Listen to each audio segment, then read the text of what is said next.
ওর জন্মদিন উপলক্ষে এই কেকটা বানিয়েছিলাম। সেদিন ছিল যেহেতু আমাদের নিরামিষ, তাই নিরামিষভাবেই কেকটা বানানো হয়েছে। চলুন কিভাবে আমি বানিয়েছি দেখা যাক। এখানে একটা মিক্সিং জারে আমি নিয়ে নিয়েছি 1 কাপ চিনি, সেটাকে একটু মিক্সিতে গুঁড়ো করে নিলাম।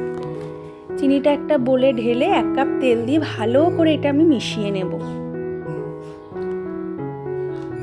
এবার এই তেল চিনির মিশ্রণটার মধ্যে 1 বাটি ময়দা নিয়ে অল্প অল্প করে মিশিয়ে নেব। ব্যাটারটা আমার একটু শুকনো শুকনো হয়েছে। এখানে কিছুটা গুঁড়ো দুধ আমি গরম জলে গুলে সেইটা দিয়েও ভালো করে মিশিয়ে নেব।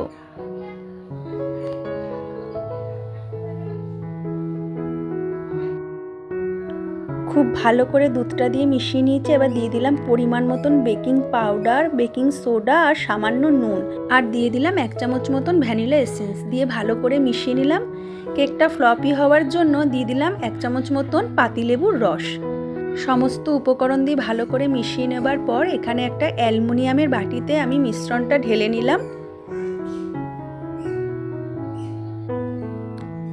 আগে থেকেই আমি একটা কড়াই প্রিহিট করে রেখেছিলাম, তার মধ্যে আমি কেকের মিশ্রণের বাটিটা বসিয়ে দিলাম প্রায় 45 মিনিটের জন্য। তৈরি হয়ে গেছে আমার কেক। দেখতে দেখুন কতটা সুন্দর হয়েছে আর কতটা সফট হয়েছে।